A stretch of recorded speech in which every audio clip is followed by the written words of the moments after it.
Bueno, buenas noches con todos. Soy Jerry Rosa Figueroa, miembro de la Sociedad Estudiantil de Ciencias Clínicas, y esta noche vamos a tocar el tema de los trastornos de potasio, tanto la hiperpotasemia como la hipopotasemia, ¿no?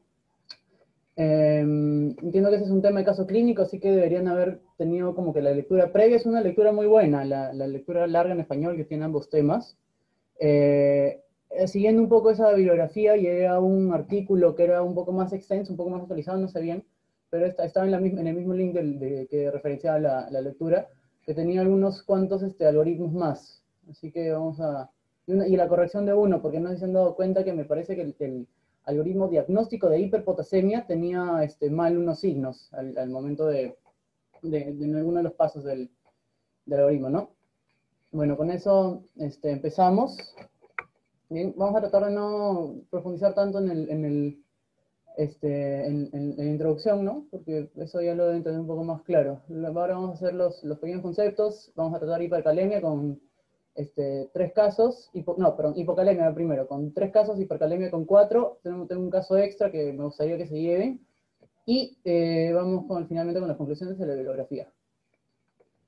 Como parte de las generalidades, tienen que recordar que la concentración sérica normal del potasio es de 3,5 a 5 mil equivalentes por litro, bien, y eso corresponde al 2% del calcio corporal total. ¿Por qué? Porque es un ion principalmente intracelular. Bien, no se lo va a encontrar afuera, y justamente es esta la razón por la cual pequeñas variaciones en la concentración sérica del potasio van a repercutir en altas variaciones en el calcio corporal total.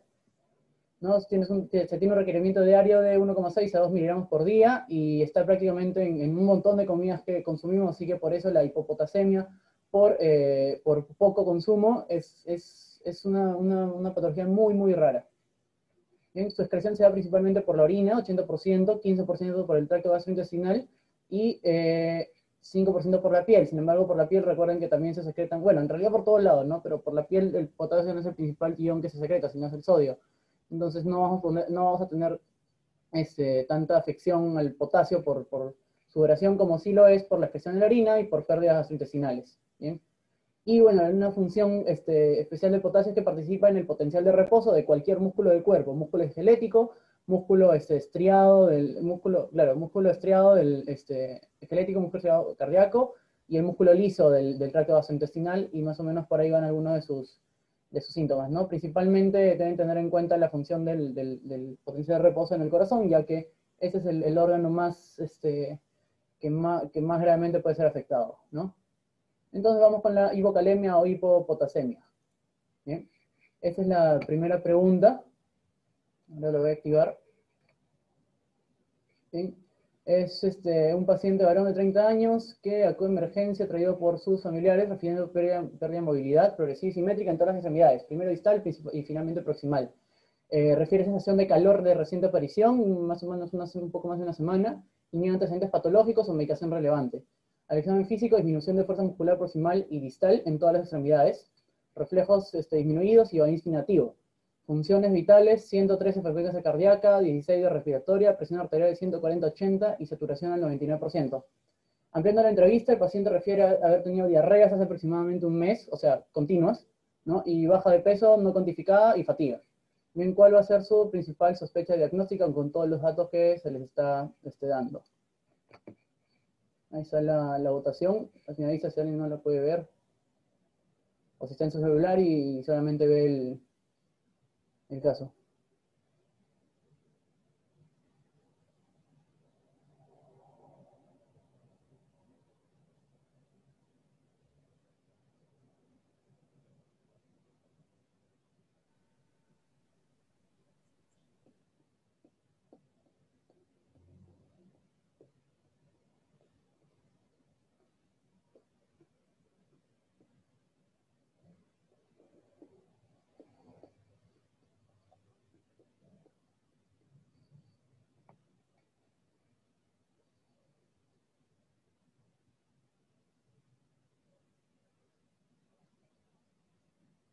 La votando la mitad, en 15 segundos la cerramos.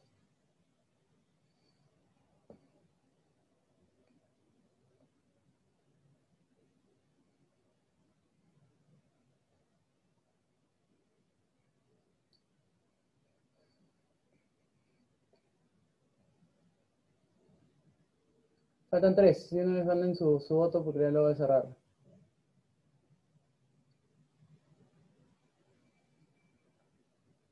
Bueno, finalizamos. Ahorita van a estar viendo los resultados en la pantalla. Bien, la más votada ha sido la hipocalemia por pérdidas, diarrea. Bien. Seguida de síndrome de Guillain-Barré. Buena sospecha diagnóstica también, ¿no? 4 personas versus 3 versus 2 adenoma velloso versus 1 parálisis periódica familiar y 0 parálisis periódica tirotóxica. Bien. ¿Me pueden comentar un poco acerca de las respuestas que han dado? ¿No? Está un poco parejo. No sé si quieren participar para hacerlo más rápido o si pueden escribir en el chat. Vayan escribiéndolo. Y con esto vamos escribiendo un poco mientras si es que alguien está escribiendo, ¿no?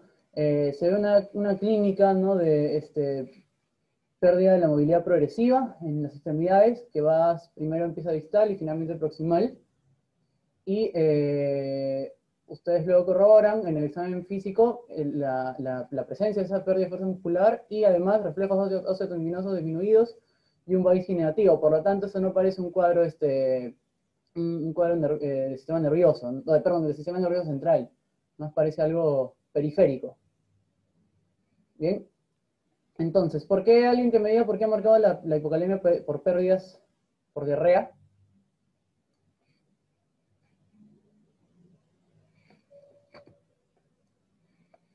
Y alguien también que me puede explicar un poco los otros síntomas que tiene, ¿no? Porque finalmente no solamente viene por la clínica de la hipocalemia.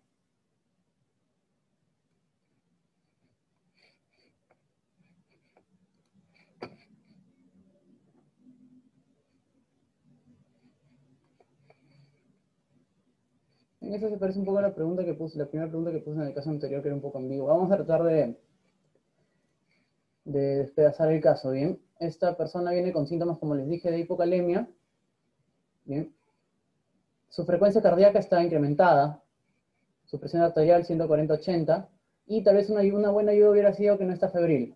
Bien, eso creo que es algo que se me olvidó tal vez poner.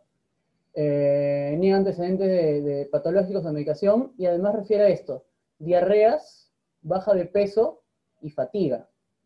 Bien. Esta diarrea aproximadamente un mes hubiera producido una hipocalemia con un poco más de anterioridad, tal vez no hubiera esperado hasta un mes para causar esta pérdida. Por lo tanto, no parece una diarrea secretora lo suficientemente fuerte como para producir esto. ¿Bien? Luego, me gustó que hayan puesto síndrome de Guillain-Barré por la pérdida de movilidad y por el antecedente de diarrea, que asumo que lo han puesto por eso, ¿no? Porque es más o menos a lo que se asocia principalmente el Guillain-Barré, ¿no? Un antecedente de diarrea debido a que está postulado que es causado por algunos virus bacterias, no recuerdo bien ahorita, causantes de este síndrome. Luego han puesto la hipocalemia por pérdidas, adenoma velloso. Bien, ¿por qué el adenoma velloso? ¿De dónde han sacado que puede ser un adenoma velloso? Y también, por favor, la persona que ha respondido parálisis periódica familiar, tal vez algún comentario sobre ese diagnóstico. Por favor, chicos, participen, que si no nos vamos a quedar acá hasta bien tarde.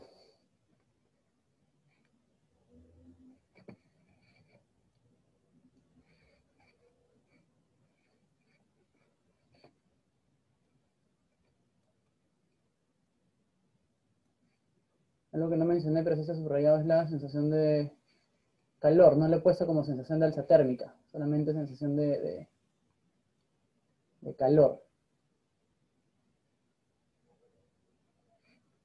Bien, a ver, entonces voy a asumir cosas nada más. Asumo que han puesto adenoma velloso por el antecedente de las diarreas y de la baja de peso no cuantificada, ¿no? En este tiempo de un mes. Bien, es también un poco probable ese diagnóstico. Por el mecanismo por el cual el adenoma velloso produce hipocalemia es por la hipersecreción. Bien, este adenoma velloso es funcional como parte del tejido que lo compone, ¿no? Entonces va a haber bastante secreción de moco en el tracto gastrointestinal, y dentro de todos los iones que van a salir por ese moco está el potasio, ¿no? Sin embargo, no sé si han llegado a integrar estos síntomas, ¿bien? Y estos signos y síntomas, ¿bien? diarrea, baja de peso, fatiga, sensación de calor, taquicardia y presión arterial elevada. ¿Alguien logra juntar esos síntomas para armar un síndrome?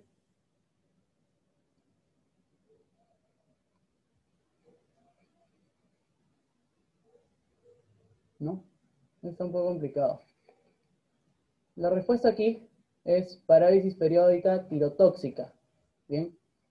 Si bien el paciente varón no tiene, no ha tenido síntomas, no ha tenido antecedentes patológicos, toda la serie de síntomas que les he mencionado anteriormente, que están esparcidos por todo el caso, apuntan hacia un episodio tirotóxico, ¿no? Hacia un hipertiroidismo. Bien, esto van a profundizarlo un poco más cuando lleguen endocrino, pero de todas maneras, como bien llevados en biología, han debido poder identificar ese grupo de síntomas y signos, ¿no? Entonces, la parálisis periódica tirotóxica, si bien no está bien clara la fisiopatología detrás de esta enfermedad, lo que sí se presenta en todos los casos es que el paciente viene con síntomas de hipertiroidismo junto con una hipocalemia, perdón. ¿Eh? Es un poco similar a lo que pasa en la parálisis periódica familiar, ¿no? La parálisis periódica familiar suele venir o con hipocalemia o con hipercalemia. Tienen que especificar ahí de acuerdo a lo que pasa, ¿no? Esa es una clínica más o menos más compatible con hipocalemia. ¿Bien? Esa es la mejor opción por todo el grupo de síntomas que trae el paciente, ¿no? Ese es un diagnóstico un poco más extraño que los demás, ¿no? Es más común que sea por diarrea, es más común que sea por fármacos o que sea por deficiencias en el eje de renin-angiotensina aldosterona. Perdón, sería mucho funcionamiento de este eje, ¿no? Y, bueno, el síndrome de Guillain-Barré es como un poco compatible, pero por todo lo que les he dicho está un poco más alejado, ¿bien? Nos hemos demorado bastante en este caso, justo por lo que es de un poco de fisiopato, ¿no? Entonces les dejo de mostrar los resultados para poder un poco lo siguiente, ¿no? Esta es una lista, una tabla que ya deben tener en su paper, ¿no? Sobre las causas de la hipopotasemia. Bien, recuerden que estas causas las pueden agrupar de acuerdo al mecanismo. ¿Bien? Vamos a omitir un poco la pseudohipopotasemia porque eso es más que todo un artificio del examen de laboratorio, ¿no? La falta de ingesta es bastante rara, como les decía, ¿bien? Y las otras dos formas de que el potasio en sangre baje es o que se pierda o que se meta a las células, ¿bien? Esa es la redistribución intracelular. Y entre los más frecuentes que están señalados por el asterisco están la alcalosis metabólica, ¿bien? La estimulación beta-adrenérgica y nada más por acá, ¿bien? Por acá está la parálisis periódica. En esta lista no encuentran la parálisis tirotóxica, ¿bien? Pero es algo que sí me gustaría que lo tengan en cuenta, porque es algo que preguntan, ¿no? Es una de estas patologías raras que podrían preguntar y que se saca por la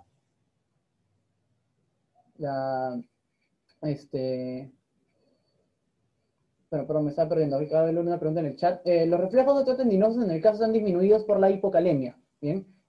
Normalmente, como bien señala acá su compañera, estos reflejos suelen estar incrementados en el hipertiroidismo, ¿no? Pero debido a que presenta esa pérdida de la movilidad, bien, esta hipocalemia le gana, ¿no? A los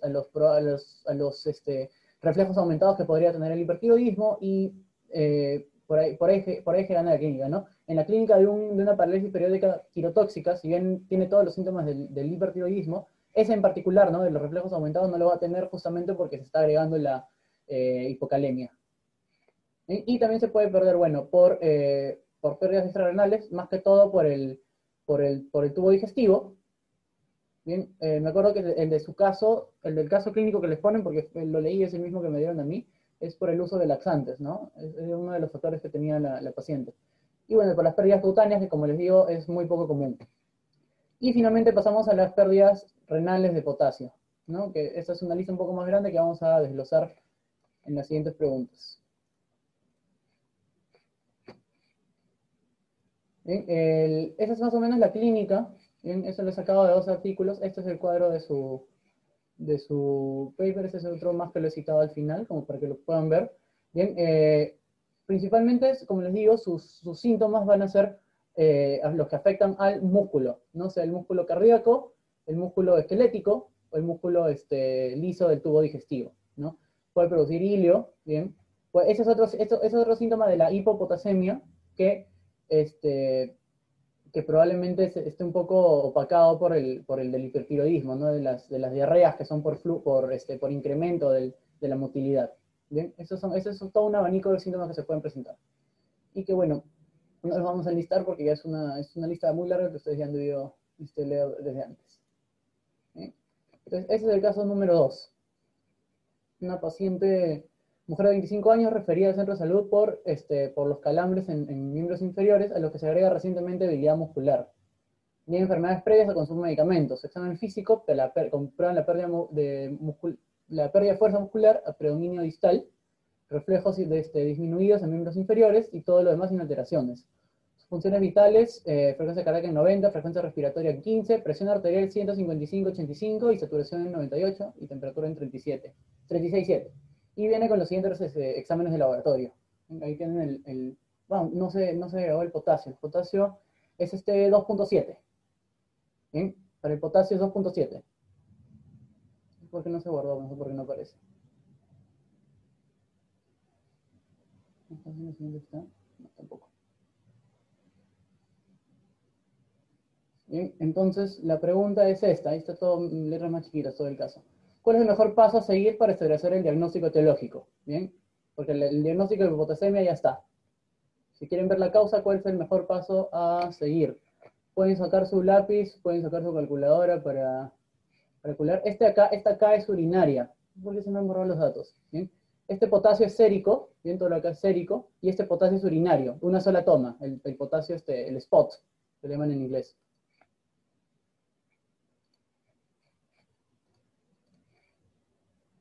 ¿Bien? Y ahí está las alternativas.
Su potasio es 2.7.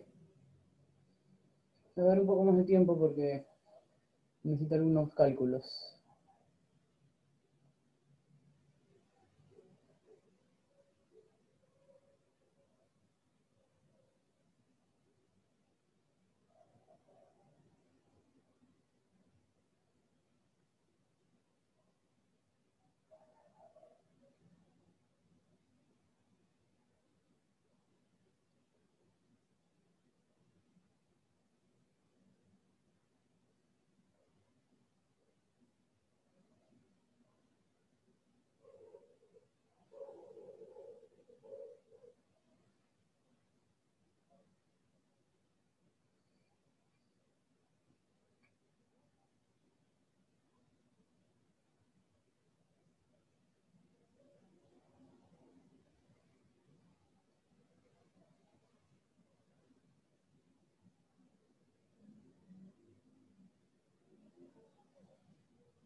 Bien, fueron solo votando 5.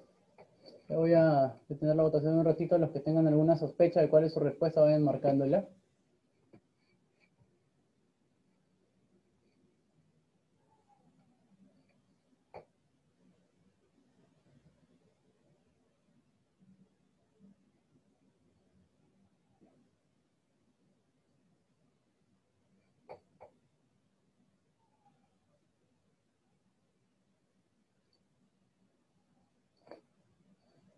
Chicos, marquen nomás entonces lo que piensen sin calcular, lo que tengan que calcular.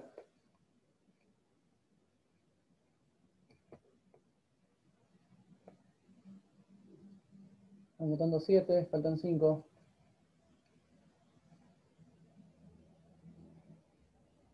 15 segundos. Voy a cerrarlo.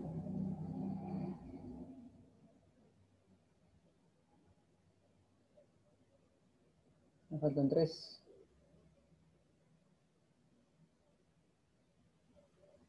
Bueno, ya la cerramos. Eso es lo que han marcado. 2 personas medir renina y angiotensina. 5 personas pedir un NADA. Nadie pidió tomografía. Una persona el cortisol sérico y una persona el electrocardiograma. Primero que nada, ¿cuánto les ha salido no sé si lo pueden escribir, la osmolaridad sérica?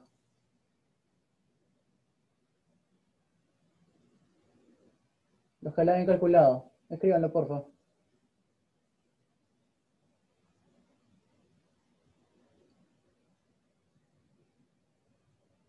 O si no lo he calculado, dicen. Nomás. Está 280.6.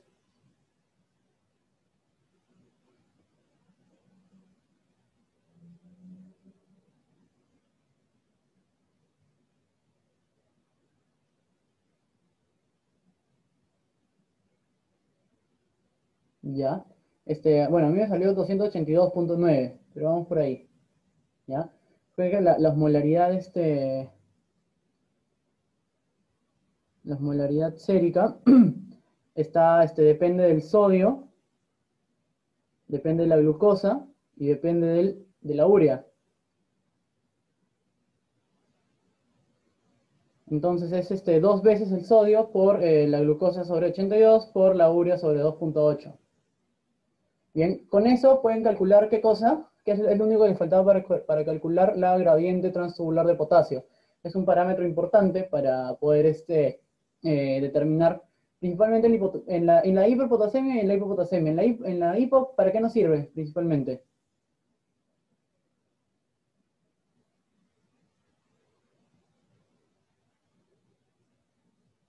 Es un sobre 2.8, ajá, para la sérica.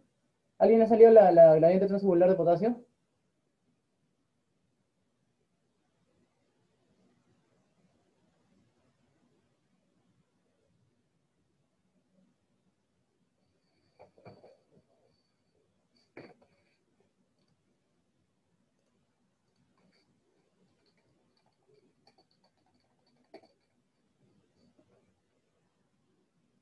En hipopotasemia, la gradiente debería estar baja. ¿Y cuánto le sale?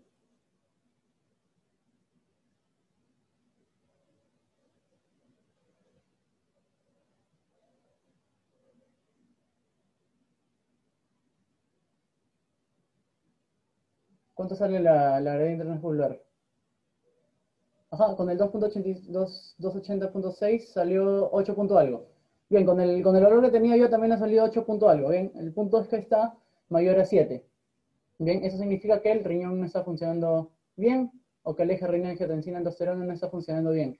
Pero ahora, creo que hay un pasito más hay un síntoma más que les ayuda a discernir, ¿no?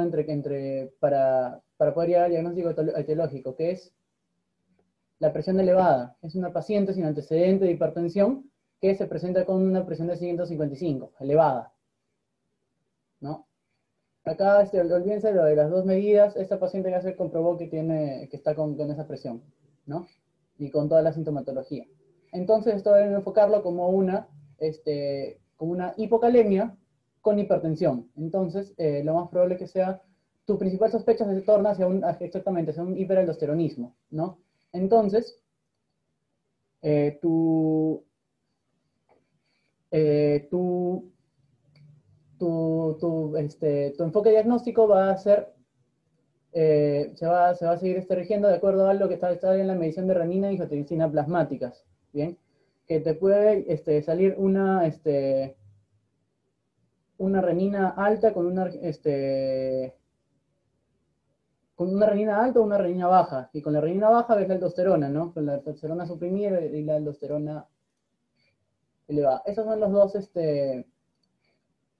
los algoritmos que les he encontrado. Bien, este es el algoritmo del artículo que les ponen, ¿no? Entonces estaríamos más o menos por esta rama del algoritmo, ¿no? Yendo a ver si es que hay un hiperaldosteronismo primario o si es que hay un problema con el secretor de renina o si es que simplemente son algunos de estos síndromes un poco más raros, ¿no? Como el síndrome de Liddle. Bien, recuerden un poco este flujograma, ¿bien?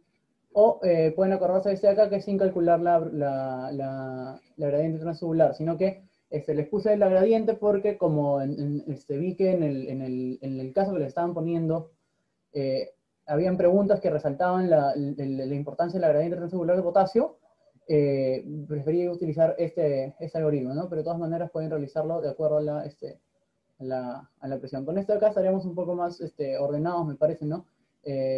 Una expresión de urinaria de potasio elevada, con presión elevada, bien, ya tendrían que ver si es que simplemente está la aldosterona elevada o la aldosterona baja. Con eso pueden llegar a sus distintos diagnósticos. Bien. Y esa es la pregunta 3, que ya tiene un poco que ver con el manejo. Una paciente de 45 años, con antecedente de insuficiencia cardíaca. Sufre descompensación en el contexto de un abdomen agudo quirúrgico. Se controla el edema pulmonar con furosemida y es ingresada a sala de operaciones. En su postoperatorio número 2, después de haberse realizado la operación, obviamente, mientras se realiza la visita, la paciente se empieza a quejar de calambres musculares y el interno que está ahí le comenta lo siguiente. La última medición de presión arterial fue 125/70 y su último EKG se aprecia en ondas U. ¿Bien? Se decide realizar una medición de electrolitos en sangre y orina y le sale lo siguiente. El sodio en 133, el potasio en 2.8, el cloro en 102 y el magnesio en 1.2. Y su potasio urinario está en 30. Ese también es spot, uno solo. 30 mil equivalentes. ¿Cuál sería la mejor indicación terapéutica para este caso? Bien, vamos a soltar la votación para el caso número 3. Acá, lanzar. Por si acaso esa no era la clave, ¿eh? O sí, no me fijé que había marcado. Esa es la prueba que hice con Sammy temprano.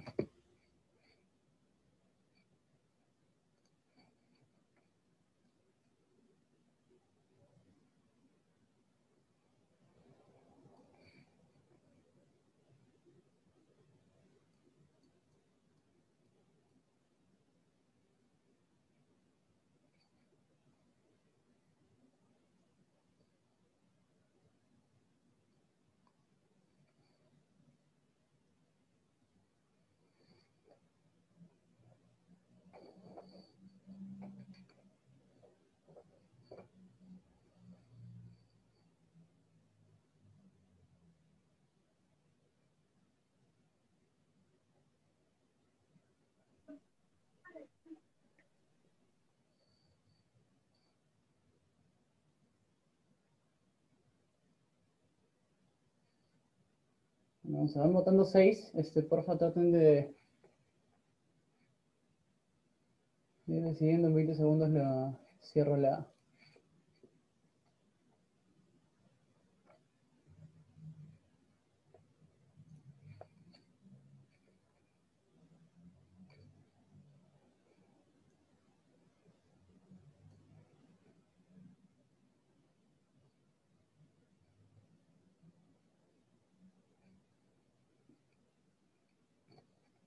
Bien, vamos a finalizar la votación y eso es lo que han respondido.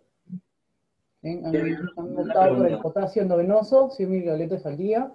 Potasio viral, 90 ml por día, más sulfato de magnesio. La mayoría ha votado el potasio endovenoso, más sulfato de magnesio. Y también han votado por el solo sulfato de magnesio y considerar potasio si es que no se corrige el valor de ¿no?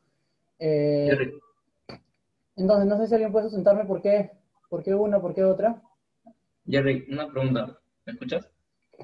Bien, porque acá hay como que hasta tres opciones y dentro de esas se desglosa. Si es que le das potasio solo, si es que le das potasio con magnesio o si es que das magnesio solo. Y si es que das potasio, porque el magnesio se da endovenoso, si es que se da vía oral o vía endovenosa.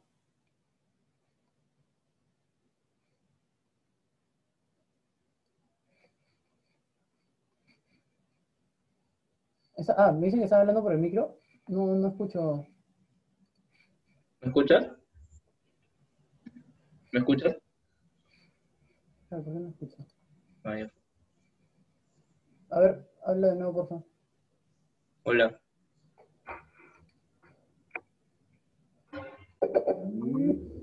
Ya, creo que ya te escucho. A ver, hola. no.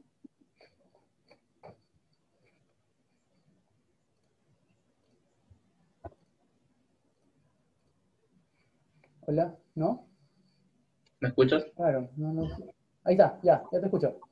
Ahora sí. Así que, sí, lo que pasa es que, o sea, sí había visto en internet que la fórmula que tú me has dado de osmolaridad sanguínea está bien, pero lo que pasa es que en la clase que tuvimos hoy perdón, ayer de acidosis y alcalosis, el doctor nos dio esa fórmula con glucosa 18 y urea entre 6 y está mal, ¿no? O sea, Mm, o de repente ese es otro tipo de fórmula o algo, porque justo estoy viendo la diapo y nos ha dado esa, pero la que está bien es la que tú has usado, La, porque la, está en, ur- la urea, ¿no? Me dicen que el problema está con la urea. sí, con urea entre 6. ¿Entre 6? Sí. No, yo la recuerdo como 2.8. Voy a revisar de todas maneras la fórmula, porque yo sí, como te digo, la recuerdo como 2.8. No, sí, la que tú has dado está bien, esa es correcta, sino que lo que te preguntaba es si de repente esta que nos dio el doctor es otro tipo de fórmula o algo por el estilo. Como te digo, no lo tengo claro ahorita, voy a revisarlo y les puedo dar una respuesta más tarde. Bien, después Ya, se lo dale, gracias. reviso. Porque ahí esa fórmula creo que, no, si se usa una más, me parece. Bien, entonces, ahorita, ¿por qué las opciones del potasio endovenoso, del potasio oral, con magnesio, sin magnesio? ¿Qué tienen que decir sobre eso?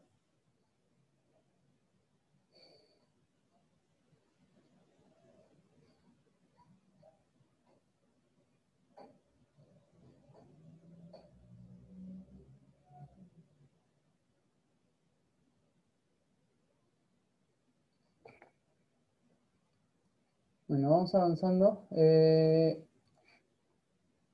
Bien, lo que tienen que ver acá, por ejemplo, es que tiene la hipocalemia en 2,8, ¿bien?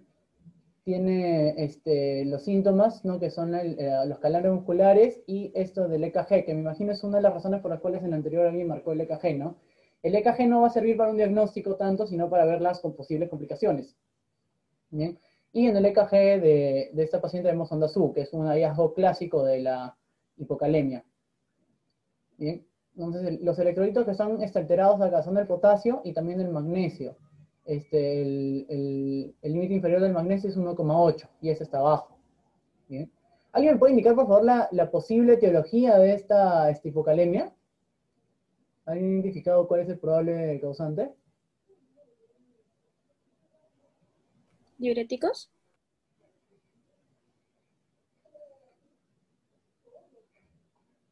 Esto ya es un poco más evidente, mucho más evidente que los anteriores.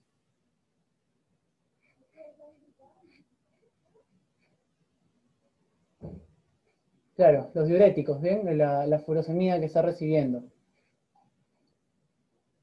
Entonces, eh, como su magnesio está bajo, entonces, recuerden que el potasio nunca va a subir si es que no le das magnesio, si es que no le corriges el magnesio. ¿Bien? Pero también el potasio no va a subir si es que no le das potasio. ¿Bien? El potasio, en este contexto, ¿no? En el que tiene en el que está causado por la furosemida, y en general, ¿no? Cuando el potasio es por pérdidas, el potasio por sí solo no va a subir. ¿Bien? Probablemente cuando el potasio se haya distribuido al intracelular, este potasio pueda salir, pero a expensas de ciertas otras correcciones, ¿no? Por tanto, el sulfato de magnesio solo no podría dar tanto efecto. Ahora, había un poco, bueno, no tanta discrepancia, ¿no? Pero ¿por qué la vía endovenosa? ¿Por qué no la vía oral?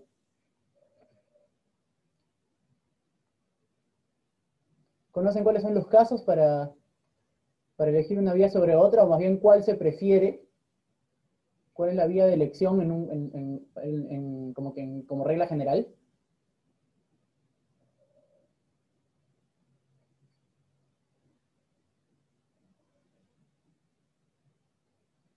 Bien, dicen por el EKG. Ya, la vía oral es la de preferencia, o sea, si la vía oral está disponible, se prefiere utilizar la vía oral, excepto cuando se tienen está bien la vía endovenosa, bien, pero ahora vamos a ver por qué. Me gustó más este acá, bien. Si hay alteraciones electrocardiográficas, o si tiene alguna de estas otras condiciones, su tratamiento va a ser de frente vía endovenosa. Ahora, si yo no les pongo la onda U, ¿va viendo venosa o no va viendo venosa? Si la paciente solamente tiene los calambres o si solamente le detectaron el potasio.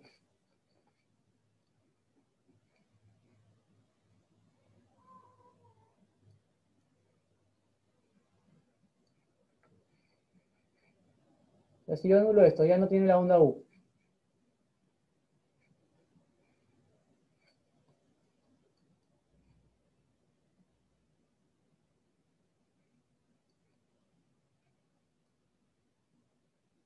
Está acá agrandados al centro, miren. La paciente ha salido de una operación, una cirugía abdominal, y están iniciando su postoperatorio número 2. Y es muy probable que sus intestinos todavía no estén activos porque el cirujano los ha masajeado, los ha sacado, los ha vuelto a poner, ¿no? Siempre después de una cirugía abdominal va a haber hilo paralítico, ¿bien? Entonces es por eso que así no tenga la onda U prominente, se va a pasar a viendo venosa por esa sospecha del hilo paralítico. Por ejemplo, si es que su paciente estuviera con constantes vómitos, si es que estuviera en caso de una cetoacidosis diabética, tuviera hipoventilación, estuviera en tratamiento con dioxina, porque la toxicidad por dioxina se amplifica cuando hay hipopotasemia, o si tiene las alteraciones electrocardiográficas, o, por ejemplo, en este caso también, en el cuadro anterior, si su potasio está muy bajo, por debajo de 2.5, ¿bien? La indicación es dar vía endovenosa. Para todo lo demás, potasio oral, ¿bien? La vía oral siempre va a ser la de preferencia si es que esta está disponible y si es que no tiene criterios de gravedad. ¿Bien? Eso tienen que recordarlo. Bien, entonces, este algoritmo, como les digo, es el de la actualización del artículo que les mandaron para su caso clínico, así que deberían considerarlo para estudiarlo, ¿no? Si hay hipomagnesemia, se corrige la hipomagnesemia, sea acidosis metabólica, corregir, pero nunca antes de la corrección de la hipopotasemia. Bien, esas son las dos premisas, ¿no? Si no me equivoco, sí, acá está. En el paciente hipomagnesémico se da según esta indicación, ¿no? El sulfato de magnesio, 4 miligramos al 50%, en 10 miligramos de... Toda esta combinación es un poco difícil de aprender, ¿no? Es cuestión ya de práctica. Se dan los primeros 20 minutos y a continuación se inicia con el cloruro de potasio. ¿Bien? Que es también por infusión, vía endovenosa. Y se va a seguir reemplazando magnesio hasta que vuelva de normalidad.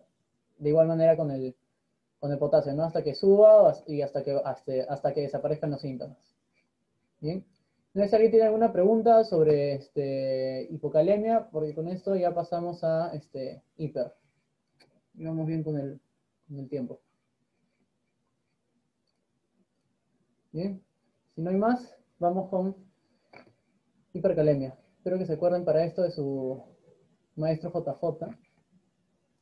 Yo me he olvidado bastantes cosas de renal para Clínica Médica 1 y peor ahorita, ¿no? Nada, hace todo un reto hacer estos casos clínicos, ¿bien? Pregunta número 4.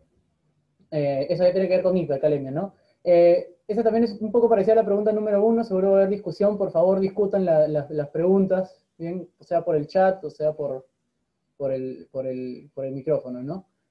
Paciente de 62 años con linfoma no Hodgkin, linfoma no Hodgkin, en tratamiento antitrombótico con heparina bajo peso molecular. Se le da este tratamiento antitrombótico en general a los pacientes con cáncer para prevenir la trombosis. ¿Sí? Además, tiene hipertensión en tratamiento con 3 fármacos, losartán, amlodipina y labetalol. Hospitalizado para una quimioterapia en su quinto día. En el quinto día presenta letargia, náuseas, vómitos y calambres. Y al revisar su último panel de electrolitos se encuentran los siguientes resultados. Sodio en 138, potasio 6,4, cloro en 100, magnesio en 2, calcio en 6,5 y fósforo en 5,8. Además, su potasio urinario está en 120, su osmolaridad urinaria en 600 y su osmolaridad sérica está en 290. Y acá les preguntan, ¿cuál es la causa más probable de su hipercalemia? Ahora voy a activar las votaciones. No, eso no es. Ahí está.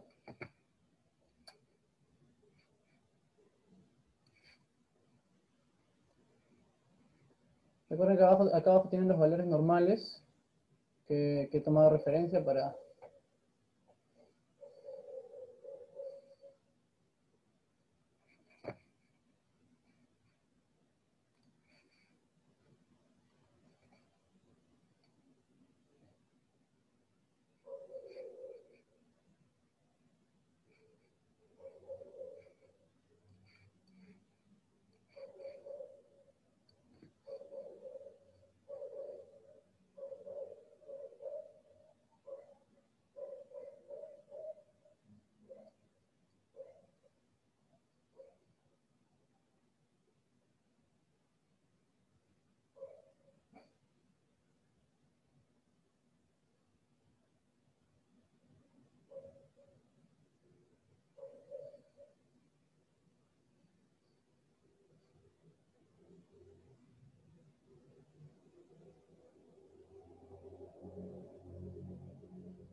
Bien, chicos, vayan listando la respuesta en 20 segundos la cierro.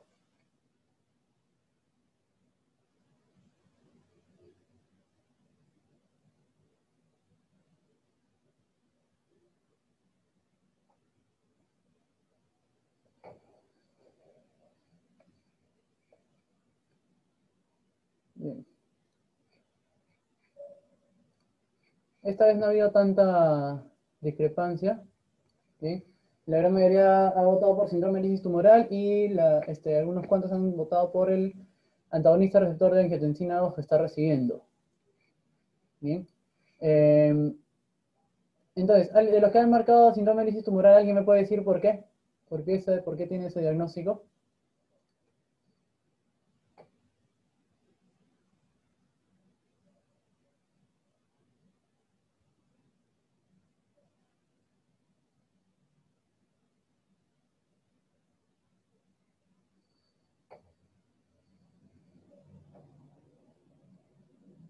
Y también por qué el síndrome de lisis tumoral produce hipercalemia. Creo que eso también sería bueno que lo tengan en mente.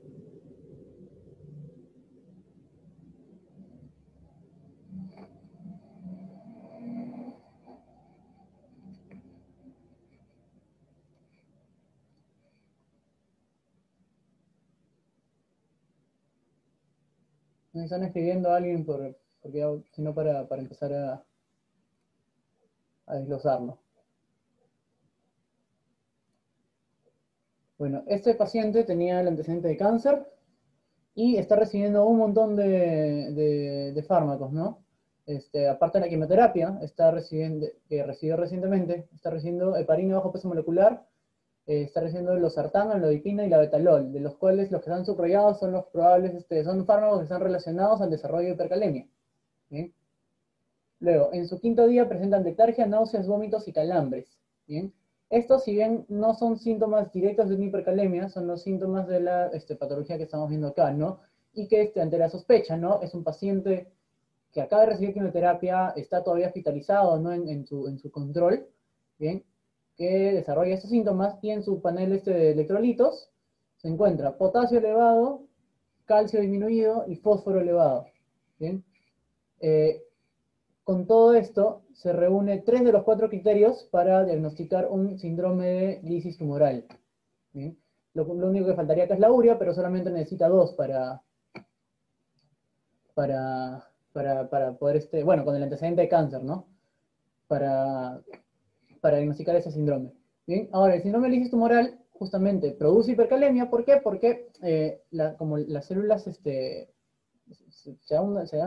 da lisis celular, el potasio, que es un ion principalmente intracelular, sale al extra, ¿no? Entonces, es por eso que se produce la hipercalemia en este caso. Como les digo, todos estos fármacos que están puestos acá pueden producir hipercalemia. Sin embargo, por el contexto clínico, la respuesta correcta es el síndrome de lisis tumoral. Y en realidad, cualquier patología que produzca muerte celular, apoptosis, lisis, ¿no? Va a producir que el potasio salga al extracelular y se eleve su nivel sérico, ¿no? Ahora, esto es justo lo que le decía. Este es el gráfico que les han puesto en su lectura. Sin embargo, este recuadro acá está mal. ¿Bien? Esto debería ser menor a 100.000 equivalentes y menor a 4, la gradiente transtubular. Este es el gráfico corregido. Es, si se dan cuenta, lo mismo, sin colores, y con este brazo del algoritmo corregido, ¿no? Entonces, cuando acá les menciono que existe lisis de células sanguíneas, por si acaso no es que la lisis esté produciendo en el cuerpo, sino que se esté produciendo en la muestra. ¿Sí? Principalmente, o durante la toma de la muestra, como por ejemplo por el torniquete. Entonces, en este caso, si bien mencionaron que en la hipocalemia la gradiente transtubular debería estar baja, en el caso de la hipercalemia, la gradiente transtubular de potasio y obviamente su excreción urinaria deben estar altas, ¿no? Entonces, ante una excreción urinaria de potasio alta, ¿no? Y ante una gradiente transtubular mayor a 7, algunos ponen mayor a 6, ¿no? El rango normal va de 4 a 7, de 5 a 7, 4 a 7, ¿sí? Significa que tu riñón está bien y por lo tanto la causa de la hipercalemia es extrarrenal, ¿no? Ya sea por liberación tisular o por redistribución, ¿no? Que el potasio sale del intracelular hacia el extracelular. De igual manera, cuando el riñón está mal, puede ser causado o por una insuficiencia renal aguda o por una insuficiencia renal crónica, que es como que una de las causas más frecuentes de la hiperpotasemia, ¿no? Un paciente renal crónico, ya sea ambulatorio o ya sea hospitalizado, hace sintomatología o se le encuentra potasio disminuido, lo más probable es que sea justamente por su insuficiencia, ¿no? Y si es que su riñón está bien, o sea, su filtrado glomerular está bien, la función renal de filtrado está bien, puede ser por alguna otra causa, ¿no? Sea por algunos fármacos que intervienen en el eje renina-angiotensina-aldosterona, sea por la hipofunción de este eje, ¿bien? O por alguno de estos por el uso de alguno de estos diuréticos agarradores de potasio. Bien,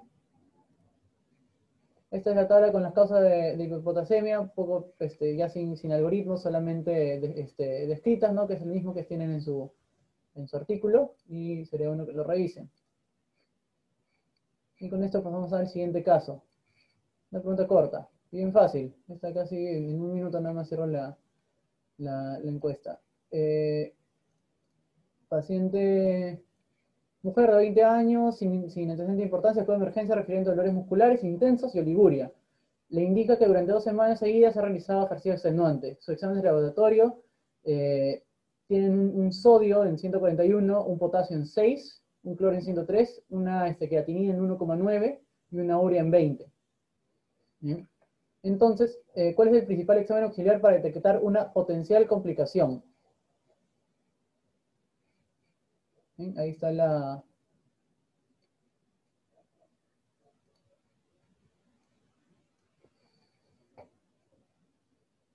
Tercera pregunta.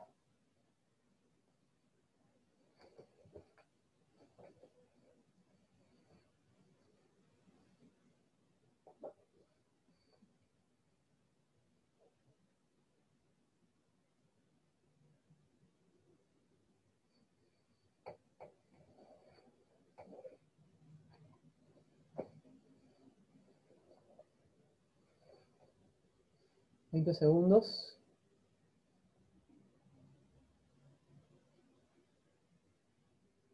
Vamos, ahora vamos botando la mitad.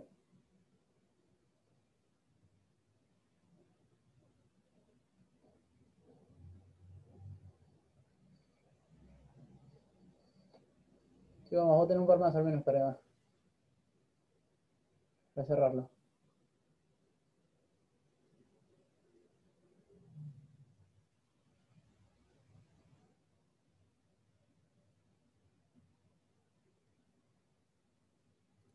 Bueno, finalizamos la votación y eso es lo que han respondido, ¿no?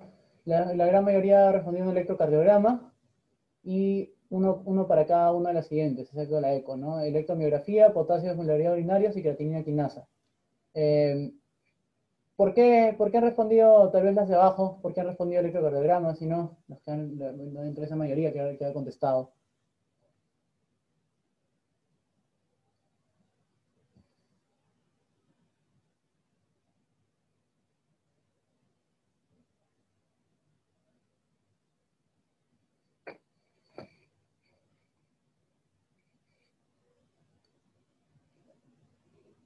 Sí, la pregunta en realidad va para detectar una potencial complicación, ¿no? ¿Y cuál más bien, cuál comprobaría el diagnóstico?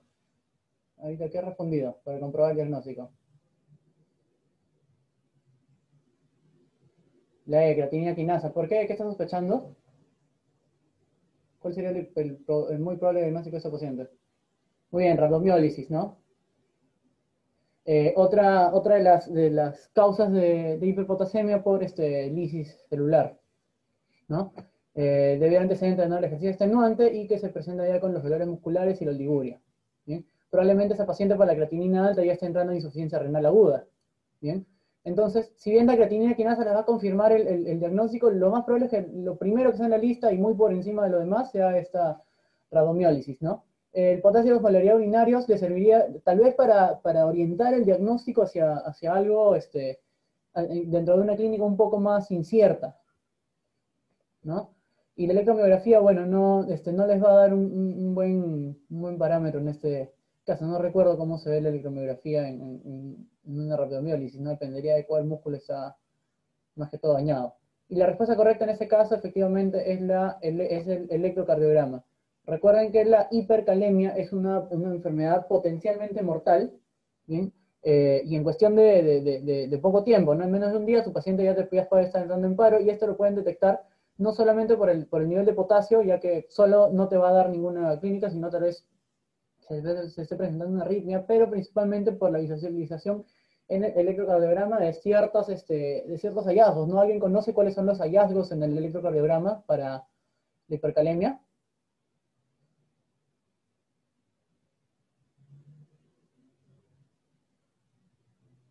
No sé si ya los han visto en clase de electro o si lo han visto en clase de potasio. Al menos en una tiene que haberlo visto.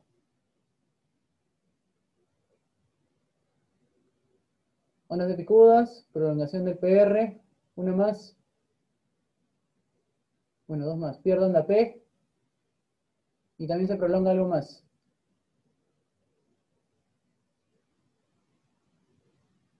Se ensancha el QRS. Muy bien. Estas son los hallazgos de la cardiotoxicidad, y algunos autores postulan que ocurren esta secuencia, ¿no? A partir de los 6.5 milequivalentes de potasio, aparecen las ondas T picudas, tienen esta forma principalmente. A partir de los 7, el PR se alarga, se pierde la onda T y se alarga también el QRS, ¿bien? Y finalmente aparece una onda de este tipo, no sinusoidal, ¿no? Que parece que solamente baja, sube, bueno, de acuerdo a la derivada que estén viendo, ¿no? Y a partir de los 8 milequivalentes ya se hacen en un potencial paro cardíaco. Bien, por eso deben tener en cuenta que la La hipocalemia es potencialmente mortal debido a los problemas que puede causar en el miocardio. Entonces,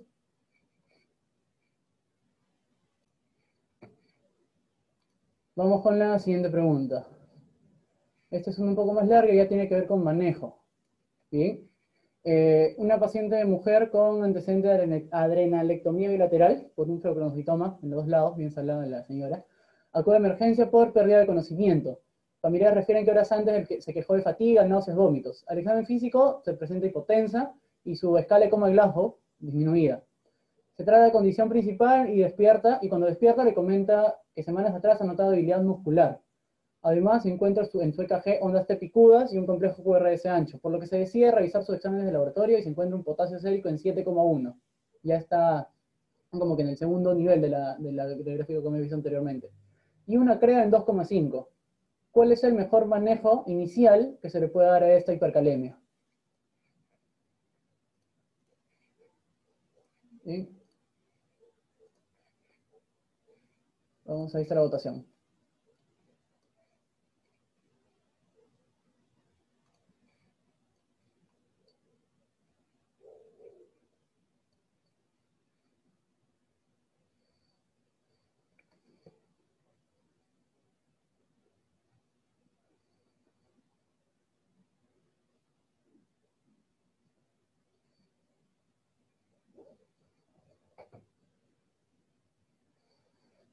$30 segundos más porque esto también es un poco rápida.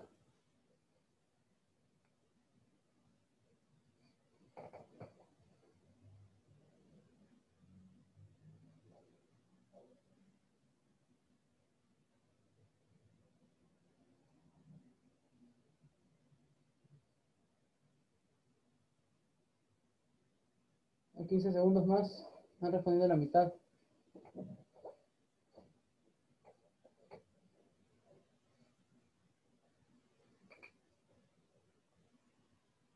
Vamos unos puntos más.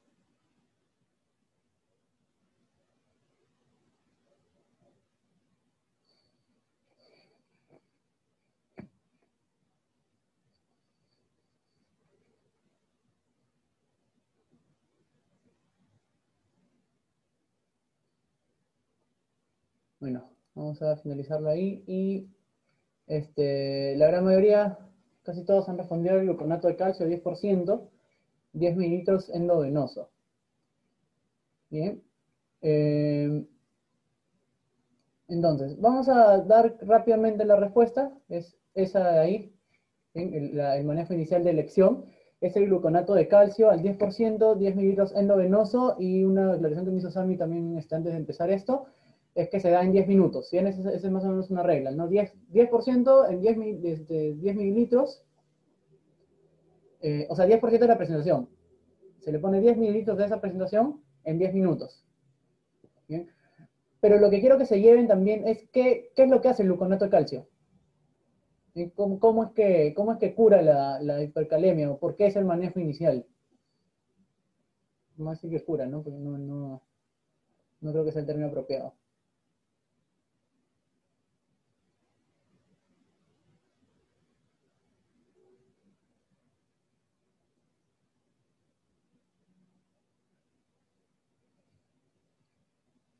También mientras la piensan, bueno, el poliestirensulfonato de calcio no es definitivamente el tratamiento de elección para esta hipercalemia. Su problema no es crónico, en realidad su problema es bastante agudo, porque si no, tal vez bueno, su problema es crónico, bien, perdón con eso, pero esta elevación es bastante aguda y justamente porque no podría haber sobrevivido con un EKG así por todo el tiempo que iba con los calambres, ¿no? No se debe esperar a conocer ni siquiera el diagnóstico etiológico para proceder con el tratamiento, bien. Y la insulina de 10 unidades en 50 gramos de glucosa endovenosa es otra alternativa de tratamiento inicial. Sin embargo, el gluconato de calcio es también es la mejor opción, ¿no? Es la más eficaz de acuerdo a los estudios, ¿no? Y bien, lo que pone Juan Diego, ¿no? Lo que hace el gluconato de calcio es simplemente estabilizar el potencial de membrana que se está deteriorando, se está perdiendo por, la, por el alto potasio en sangre, ¿no? Nunca te va a corregir el nivel de potasio, ¿sí? Por lo tanto, esto es solamente un tranquilizador, es lo que va a hacer que el EKG se normalice, ¿bien? De igual manera que la insulina, ¿no? La insulina no bota el potasio, la insulina lo que hace es hacer que todo ese potasio que está afuera se vaya al interior de la célula, sino que se pone glucosa también para evitar una hipoglicemia. ¿Sí? Más o menos, esta es una tabla que está en su lectura, que son las alternativas de tratamiento, principalmente el urgente, ¿no? Para la hiperpotasemia, la cabeza, las sales de calcio, el gluconato de calcio también se puede dar, si no me equivoco, el bicarbonato de calcio cuando hay acidosis, no conozco bien cómo se procede con esta sal de calcio, ¿no? Pero como les digo, el principal uso es el del gluconato de calcio, el 10%, 10 mililitros, ahí le ponen de 2 a 5 minutos, puede ser hasta 10, ¿no? Si se dan cuenta, su inicio es bastante rápido. También se puede dar agonistas beta-adrenérgicos, sin embargo, su eficacia no ha sido eh, tan comprobada, bueno, no ha sido tan eficaz como las sales de calcio, ¿no? En los estudios. La insulina con glucosa, tiene también bicarbonato de sodio y los quelantes intestinales, ¿bien? Los quelantes lo que hacen ya es eh, lo que hacen los quelantes intestinales también es eliminar el potasio del organismo. ¿Bien? O sea, agarran el potasio que está en el tubo digestivo y se lo llevan. Me preguntan si no tenemos cambios en el EKG, todavía porque el potasio... Ah, ya. Si es que todavía no hay cambios en el EKG porque el potasio no está tan alto, si se debe usar el gluconato de calcio, ahorita lo vamos a ver. O sea, lo vamos a ver en la siguiente pregunta, vamos a ver el algoritmo para poder explicarlo mejor en contexto. Bien, aún aguanto un ratito la respuesta yo. Esta es la pregunta 7, sobre el mismo caso, ¿no? Tras el tratamiento inicial, los cambios electrocardiográficos se normalizan y su potasio baja levemente a 6,6, no baja casi nada, está en 6,8, sino en 7, 7,1. ¿Cuál es la siguiente mejor decisión terapéutica? Bien, tienen esas 5 alternativas y ahí les va la... No, esa no es. Ahí les va la votación. Continuar con gluconato, cambiar insulina, programar para hemodiálisis, dar furosemida y esperar evolución o dar furosemida endovenosa.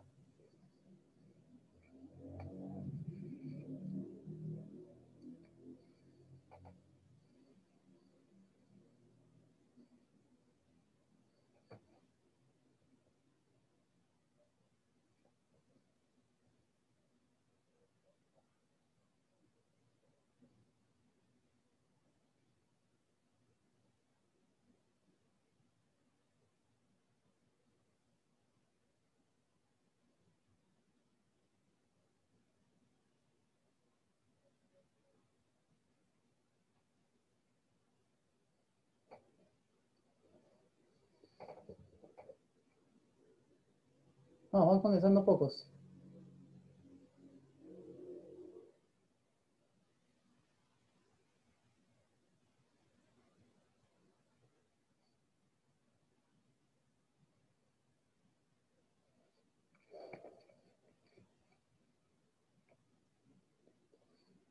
Vamos, unos más, unos más.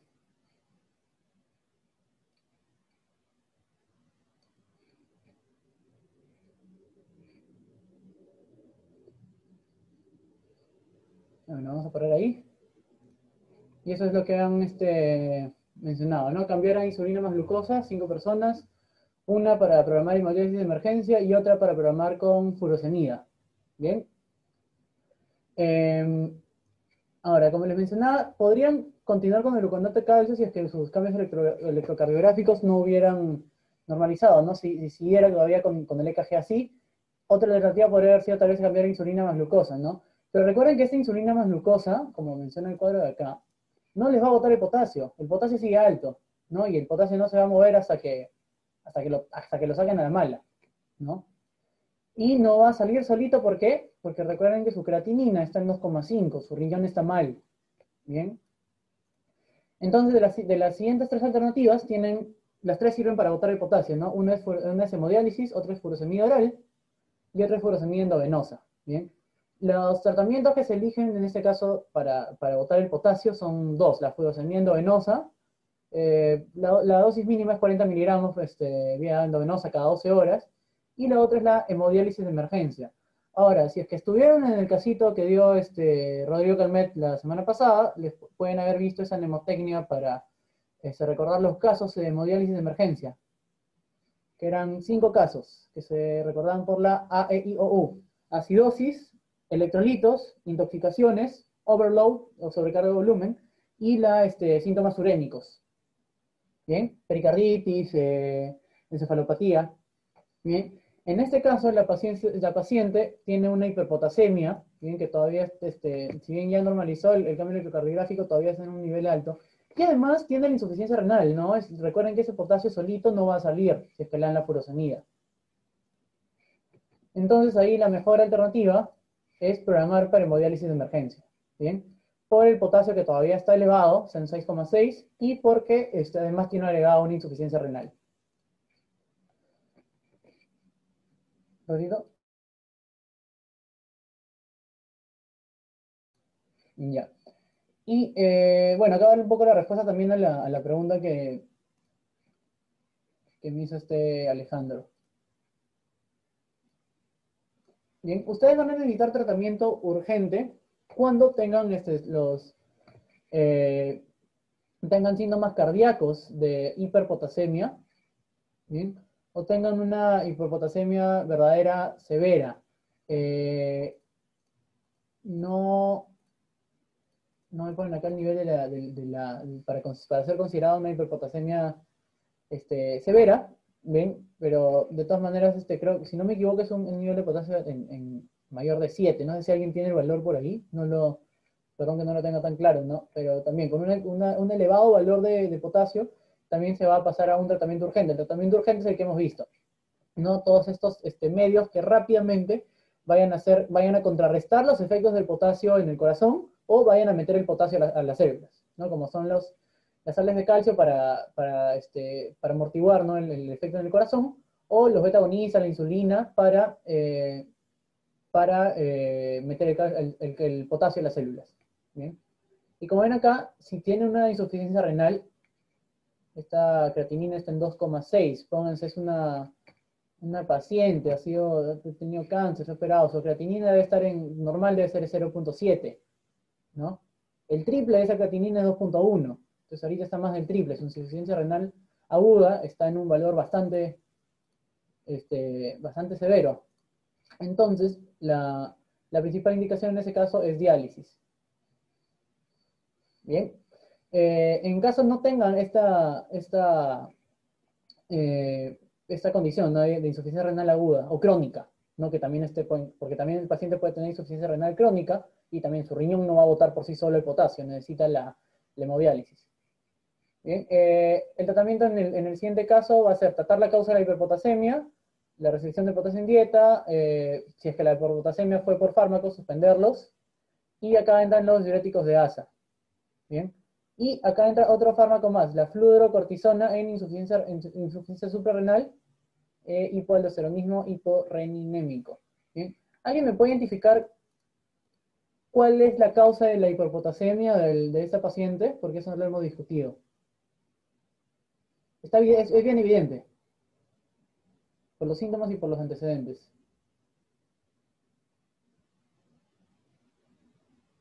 No sé si alguien lo tiene por ahí claro. Puede escribirlo, puede decir.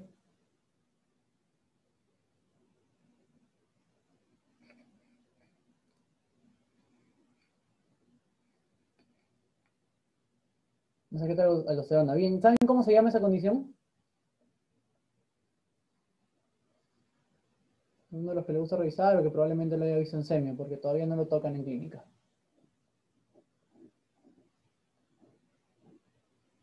Bueno, esa paciente está sufriendo de una crisis adrenal aguda, o una crisis addisoniana. ¿Bien? Es una insuficiencia aguda, ¿bien? Que va a producir que la paciente no secrete aldosterona. ¿Bien? Entonces, el fármaco en ese caso para contrarrestar ese déficit de mineralocorticoides es la fludrocortisona. ¿Bien? porque hay también déficit en ese caso de todos los, de todo de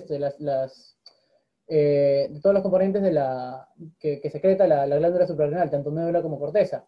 ¿Por qué? Porque ha tenido la adrenalectomía bilateral. ¿Bien? Esa paciente debió estar en tratamiento constante, probablemente no haya tenido un buen tratamiento, y eso le llevó a la crisis suprarrenal, crisis adrenal, aguda. ¿Bien? Esa es la causa, que si no hay que está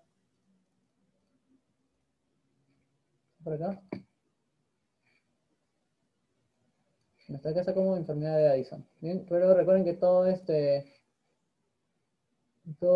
hipoaldosteronismo, bien, va a llevar puede llevar a la hipercalemia. Es una presentación rara, le he puesto a propósito del tema, ¿no? De hipercalemia para poder tratar un poco, porque usualmente estas crisis adrenales se presentan con hipernatremia también. ¿Sí? Perdón, y con trastorno del sueño. Ahorita, perdón, se me ha ido el trastorno del sueño específico. Bueno, en ese caso solamente lo hemos puesto con hipercalemia y con insuficiencia renal aguda. Es una respuesta al problema de emergencia, y este algoritmo también está en el artículo ese que les menciono, ¿no? La actualización del artículo que les dieron para su caso clínico.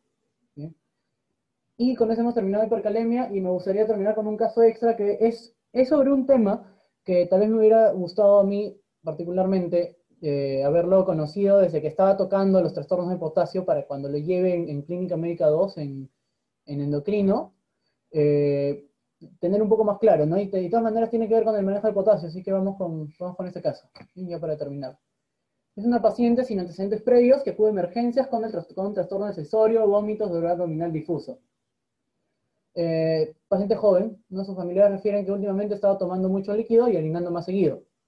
Tras una revisión, le alerta a los siguientes exámenes del laboratorio: una glucosa en 315, un pH en 7,2 y una osmolaridad sérica en 300. Se inicia el tratamiento con insulina, y durante el monitoreo se le encuentra un potasio sérico en 4,1. Ya saben, el valor normal 3,5 a 5. ¿Cuál es la mejor conducta a seguir?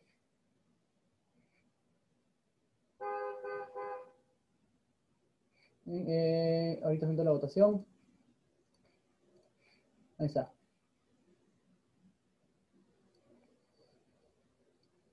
Pueden marcar la S y ya se quedan ir también. Ya son más de las 10.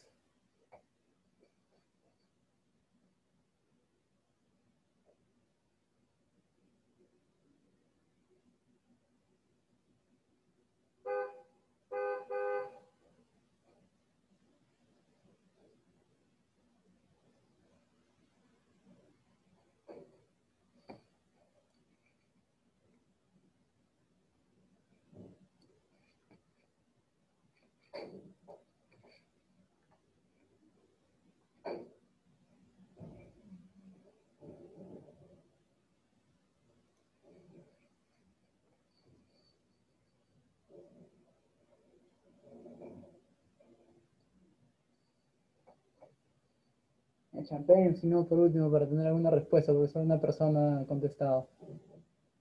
Por ahora. 30 segundos más.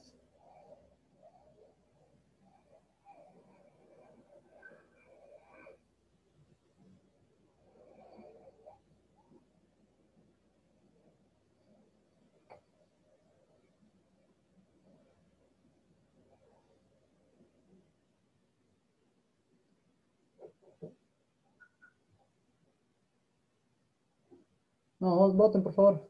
Ya va a acabar la votación.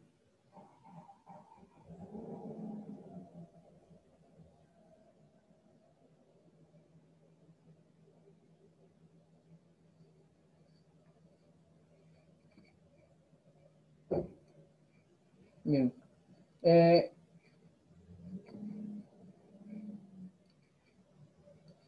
Entonces, se tiene una paciente, ¿alguien ha identificado qué le pasa a este paciente? Eso sí lo deben haber visto en semio.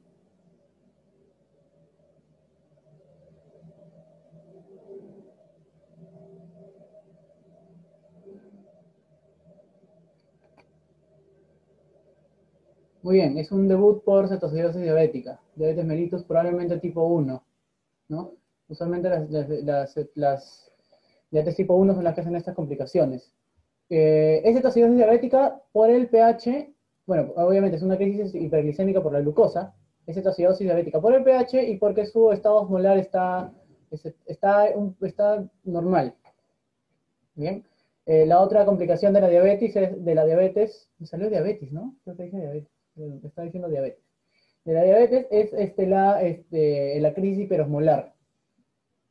¿Bien? Ese es el otro, pero en ese caso no es solamente, es una cetoacidosis diabética. Se le da la insulina y el potasio se encuentra en un nivel normal, ¿no? Pero deben recordar que por esta constante terapia con insulina, el potasio va a estar ingresando constantemente a las células. Entonces, el objetivo, en el caso para manejar el potasio dentro del contexto de una crisis hiperglicémica, es mantenerlo ligeramente elevado para que cuando se siga dando la insulina, la glucosa siga bajando, el potasio no baje a menos de 3,5 y se puede producir una hipopotasemia. Bien, eso lo van a ver en el siguiente algoritmo. Bien, ese es el algoritmo general del manejo de la crisis hiperglicémica y eso es en lo que quiero que se centren, ¿no? En el potasio. El potasio lo debe mantener dentro de niveles, dentro del límite superior, preferiblemente en una ligera hipercalemia. ¿Sí? Entonces, si es que encuentran un paciente con cetoacidosis diabética y su potasio está elevado, la dejan ahí y siguen con su insulina. Si es que su potasio cae a niveles normales, entre comillas, mantienen la insulina y le empiezan a dar cloruro de potasio. En este régimen, ¿no? 20-30 mil equivalentes endovenoso. Y si es que si su potasio se va hacia niveles hipopotasémicos, hipocalémicos, deben suspender la insulina, ¿bien? Y dar el potasio hasta que el potasio llega a este límite superior y vuelven al manejo con la insulina. ¿Por qué? Porque recuerden que el potasio entra y sale fácilmente de la célula y es un ion que tanto arriba como abajo de su límite normal es potencialmente mortal. ¿Sí? Entonces, mucho cuidado con el potasio cuando se esté manejando una crisis hiperglicémica. Eso es principalmente lo que quería que se lleven de esta pregunta. Bien, con eso más o menos llegamos a las conclusiones. Con respecto a la hipocalemia, siempre se debe tratar de buscar el diagnóstico etiológico, en general para la hipercalemia también, ¿no? Porque finalmente eso es lo que se tiene que tratar. Tratar la enfermedad, suspender el fármaco, tratar la insuficiencia renal, ¿bien? Y bueno, en el caso de la hipocalemia, la clínica puede ser o muy evidente por antecedentes, por síntomas, o puede ser muy difusa, como en algunos casos los que he presentado, ¿no?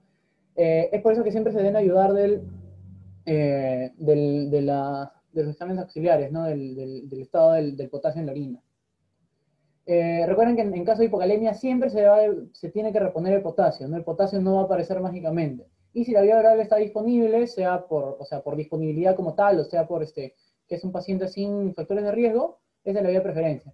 Y siempre, por favor, ojo con el magnesio. Esa fue una pregunta en mi final. Bien, era se presentaba todo el cuadro de una hipocalemia, tenía el magnesio por ahí abajo, estaba metido dentro de la pregunta y una de las alternativas justamente era dar el magnesio, ¿no? Y esa era la clave correcta. Cuidado con el magnesio en hipocalemia, tanto para su examen como para la vida real, ¿no? Si es que a su paciente con hipocalemia no le chequean el magnesio, por más potasio que le metan, no va a subir. Ese potasio no va a subir para nada. Y en hipercalemia, este es un poco más, si tuviéramos que escoger una de las dos, la hipercalemia es la más grave, ¿no? Lleva la cardiotoxicidad muy rápido y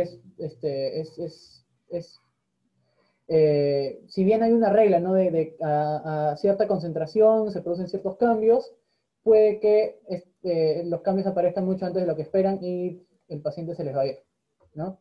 Los síntomas son similares a los de la hipocalemia, tal vez no tanto la pérdida de movilidad, ¿no? Y los síntomas son más que todo cardíacos. ¿Sí? Pero principalmente estas suelen manifestarse de manera asintomática o tal vez indetectable porque los cambios solamente se pueden ver en el EKG, ¿no? Entonces deben tener cuidado porque la clínica en sí puede ayudarles poco. La hipercalemia es usualmente iatrogénica, esto me refiero a que es causada por fármacos, a que es causada, por ejemplo, en el caso de esta paciente por la crisis adrenal, ¿bien? Y es por eso que es importante la prevención. En todos los pacientes que estén en riesgo de padecer una hipercalemia, tratar de establecer los factores de riesgo e intervenir de acuerdo a eso, ¿no? Y considerar el tratamiento precoz y definitivo. Como les he mencionado, el tratamiento precoz, que es en los casos severos o con síntomas, son todas estas opciones terapéuticas para poder disminuir el riesgo cardiotóxico del hipercalemia, ¿no? Que son el gluconato de calcio, la insulina, los beta-adrenérgicos. Y el tratamiento definitivo siempre va a ser sacar el potasio del cuerpo. Si es que tu riñón está bien, furosemida, endovenosa. Y se puede ir a su casa luego. Depende cómo vaya, siempre va a depender del paciente. Y si su riñón está mal, o, o si su riñón está bien, pero el potasio todavía sigue muy elevado, sigue con síntomas cardíacos, la elección es la hemodiálisis. ¿Bien? Esa es la bibliografía que he utilizado. En ese link pueden entrar al artículo que les digo y actualizado. Este es otro artículo del cual he sacado algunos algoritmos de hipopotasemia. Y en UpToDate hay 5 lecturas principales. No hay muchas más, pero esas son las principales. Hay 2 para hipercalemia y hay 3 para hipocalemia. ¿Bien? Esas son las lecturas que pueden utilizar. La lectura que les dan en su caso clínico es bastante buena. Bien, así que pueden estudiar para su examen con esa bibliografía, pero les recomiendo que entren en ese link porque ahí hay un poco más de detalle en cuanto a las tablas y a los algoritmos, ¿bien? Entonces, me queda pendiente además la pregunta esta que hizo Mauricio de la fórmula, que se lo pusieron yo lo tenía como 2.8 y ustedes me han puesto con el doble, ¿no? De 5,6. Y con eso, bueno, hemos terminado el caso clínico. Ahí Sami les ha mandado por el chat el formulario, el link, y si no, también tienen el QR acá en pantalla. El tema, pongan trastornos del potasio, y bueno, ahí pueden calificar qué tal ha estado la sesión de hoy. Bueno, esta ha sido el último caso conmigo. Ya no tengo para el final. Espero que tanto ese como el de endocarditis les haya gustado y especialmente que les haya servido. Bueno, estudien y suerte en su examen. Cualquier pregunta que tengan, recuerden, pueden escribirme al correo o al privado, lo que prefieran. Muchas gracias por venir.